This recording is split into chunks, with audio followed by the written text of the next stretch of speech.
अस्सलाम वालेकुम स्टूडेंट्स, आज हम पढ़ेंगे आपके साइंस सब्जेक्ट का चैप्टर नंबर 1 जिसका नेम है cellular hierarchy.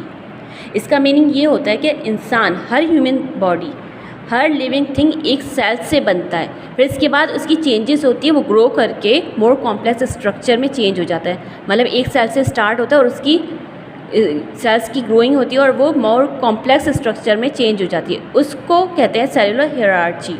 Now you have a question number 1 in your handouts. आपको एज इट इज़ अपनी कॉपी में इसी तरह काम करना है with the proper diagram. Define these terms. Cell क्या होता है, टिश्यू क्या होता है और ऑर्गन क्या होता है, and what do you mean by organ system. अब आपको पता है कि हर ह्यूमन बॉडी या हर लिविंग सेल्स, हर लिविंग थिंग्स एक सेल से स्टार्ट होता है। और एक सेल जैसे बिल्डिंग है, एक ब्लॉक से स्टार्ट होती है, बड़ी बड़ी बिल्डिंग्स बन जाती है। इसी तरीके से ह्यूमन बॉडी भी जो है उसका स्मॉलेस्ट यूनिट एक सेल होता है। ठीक है, और चाहे वो प्लांट हो, एनिमल हो या कोई भी लिविंग थिंग हो। ठीक है, अब लिविंग थिंग की यही प्रॉपर्टी है कि वो फीड करता है, रिप्रोड्यूस करता है और रिस्पॉन्ड, और हर सराउंडिंग्स में कोई ना कोई रिस्पॉन्ड देता है।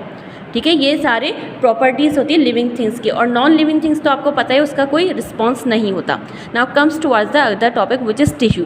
अब टिश्यू क्या होता है, जैसे सिमिलर सेल्स, जब बहुत सारे एक सेल होता है, जब बहुत सारे सिमिलर सेल्स एक फंक्शन करते हैं, एक पर्टिकुलर फंक्शन अदा करते हैं, उसको टिश्यू कहा जाता है।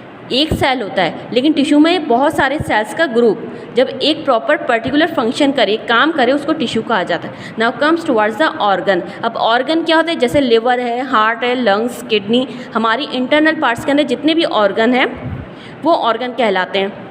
जैसे liver, heart, different types of tissue. अब ये क्या होते हैं ऑर्गन, मुख्तलिफ़ किस्म के टिश्यूज़ जब एक सारा ग्रुप बन जाए और वो बनाते हैं ऑर्गन। जैसे एक सेल से तो ऑर्गन नहीं बनता ना, तो मुख्तलिफ़ किस्म के बहुत सारे टिश्यूज़ जब वो सारे क्लस्टर बन जाएगा, ग्रुप बनाएगा और वो एक जैसा काम अदा करेगा, पर्टिकुलर फंक्शन अदा करेगा बॉडी के अंदर, तो वो ऑर्गन कहलाता है। जैसे लिवर है, हार्ट है, लंग्स है। ठीक है, अब ये सारे ऑर्गन्स एक सेल से तो नहीं बने होते ना, तो बहुत सारे क्लस्टर और ग्रुप ऑफ सेल्स होते हैं। Now comes to the other topic which is organ system. Organ system जैसे हमारी बॉडी के अंदर respiratory system, there are so many systems और उनका प्रॉपरली वर्क करना ज़रूरी। It is very important to work these systems properly to survival of our life. जैसे respiratory system है, डाइजेस्टिव सिस्टम है, नर्वस सिस्टम, ये सारे सिस्टम्स हैं हमारी बॉडी के अंदर जिनका प्रॉपरली वर्क करना ज़रूरी है। ठीक है, अब now comes towards the question number 2 जिसका मीनिंग है एनिमल सेल और प्लांट सेल क्या होता है। Obviously there is difference between the दोनों सेल्स के दरमियान में क्या डिफरेंस है बताएं। एनिमल सेल, ठीक है, जैसे यूनिट, स्मॉलेस्ट यूनिट होता है हमारी पूरी बॉडी का, एक सेल से बनी होती है। अब वो सेल कैसा है, उसकी सेल वॉल नहीं होती, इसके एनिमल सेल के अंदर सेल वॉल नहीं होती। और प्लांट सेल का जो सेल होता है, अगर आप बुक के अंदर डायग्राम देखें तो इजीली समझ में आ जाएगा, जो प्लांट का जो सेल है उसकी चारों तरफ बाउंड्री बनी होती है, उसको सेल वॉल कहा जाता है। Cell membrane is the outer most layer of the cell. Cell की जो आउटर मोस्ट लेयर है उसको सेल मेम्ब्रेन कहा जाता है। और जो है the cell membrane is inside the cell wall, cell wall के नीचे होती है ये सेल मेम्ब्रेन। सेल वॉल सबसे पहले जो लेयर होती है वो सेल वॉल कहलाती है, फिर इसके बाद सेल मेम्ब्रेन होती है। अब न्यूक्लियस जो है पूरे सेल के काम को कंट्रोल करता है। ठीक है, सेल के अंदर एक न्यूक्लियस होता है जो पूरे सेल का जितना भी वर्क होता है, वो जो एक सेल परफॉर्म करता है उसको कंट्रोल करता है nucleus is usually on one side, एक सेल के अंदर। वैक्यूल्स इसमें प्रेजेंट छोटे होते हैं, इसमें प्लांट सेल्स के अंदर वैक्यूल्स बड़े होते हैं। एनिमल सेल के अंदर क्लोरोप्लास्ट नहीं होता, क्लोरोप्लास्ट प्लांट सेल के अंदर सिर्फ होता है। इसका काम होता है फोटोसिंथेसिस का प्रोसेस सिर्फ प्लांट्स के अंदर होता है। Now comes towards the question number 3। अब एनिमल के अंदर जो टिश्यूज़ हैं उनके बारे में बताएं। एक एपिथेलियल टिश्यू होता है, कनेक्टिव टिश्यू, स्केलेटल टिश्यू और नर्वस टिश्यू। ये 4 टाइप्स के टिश्यूज़ होते हैं जो हमारी बॉडी के अंदर होते हैं। एपिथेलियल टिश्यू क्या होता है, ये बॉडी की आउटर कवरिंग में होता है। और कनेक्टिव टिश्यू क्या होते हैं, ये दूसरे टिश्यूज़ को आपस में बाइंड करते हैं। ये टिश्यूज़ वही होते हैं, ये सारे मसल्स होते हैं।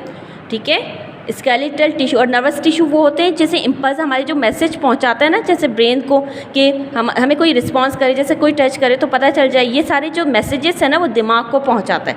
ये नर्वस टिश्यू का ये काम होता है। Now comes towards the question number 4।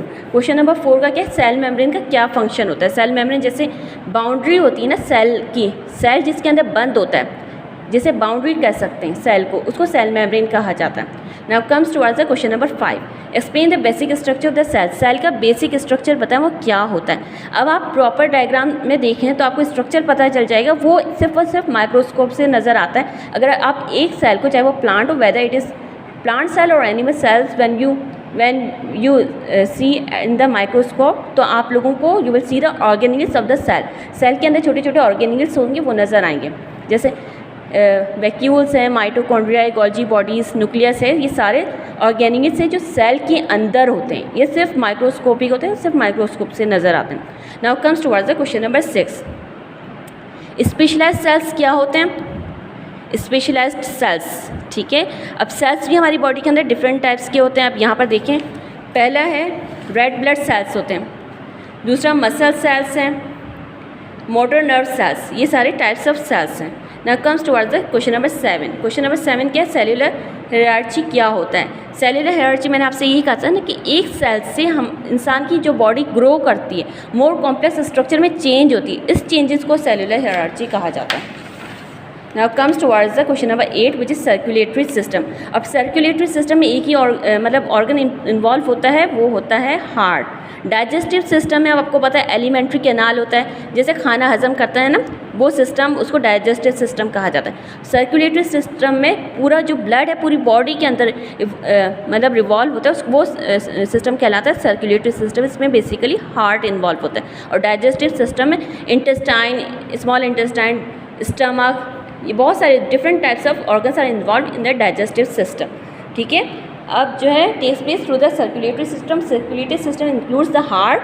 Arteries क्या होती हैं? वो खून की नालियाँ जो ब्लड पहुंचाती है हार्ट से लेकर, हार्ट के अंदर सारी बॉडी का ब्लड जमा होता है, वो हार्ट से जो है पूरी बॉडी के अंदर ट्रांसफ़र करती हैं, वो खून की नालियाँ, वो आर्टरीज कहलाती हैं। कैपिलरीज वो होती हैं जो छोटी छोटी पतली सी बारीक सी नालियाँ होती हैं खून की, ठीक है। और वेन्स क्या होती हैं? वो सारा ब्लड बॉडी से जमा करके हार्ट तक पहुंचाता है, ठीक है। वो खून की नाली जो बॉडी से सारा खून जमा करके हार्ट तक पहुंचाए, वो वेन्स कहलाता है, ठीक है। अब blood is a red coloured body fluid in humans. अब ब्लड तो आपको पता है रेड कलर का होता है और ये पूरी बॉडी के अंदर सर्कुलेट करता है। बॉडी का काम क्या होता है? ब्लड का काम क्या होता है? ऑक्सीजन पहुंचाना। अगर जब तक ऑक्सीजन पहुंचेगा, जब तक हम सर्वाइव कर सकेंगे। अगर ऑक्सीजन नहीं पहुंचेगा, वी विल डाई, ठीक है। तो ब्लड का काम क्या होता है? ऑक्सीजन सप्लाई करना, ठीक है। Now digestive system. Digestive system आपको पता है कि खाना जो है छोटे छोटे ब्रोकन डाउन होता है, जिससे हमें एनर्जी मिलती है। ये रिएक्शंस होता है digestive system. Proteins, fats and carbohydrates, ये सारे जो मॉलिक्यूल्स होते हैं छोटे छोटे पीसेस में ब्रेक डाउन हो जाते हैं ताकि हमें एनर्जी मिले। Thank you.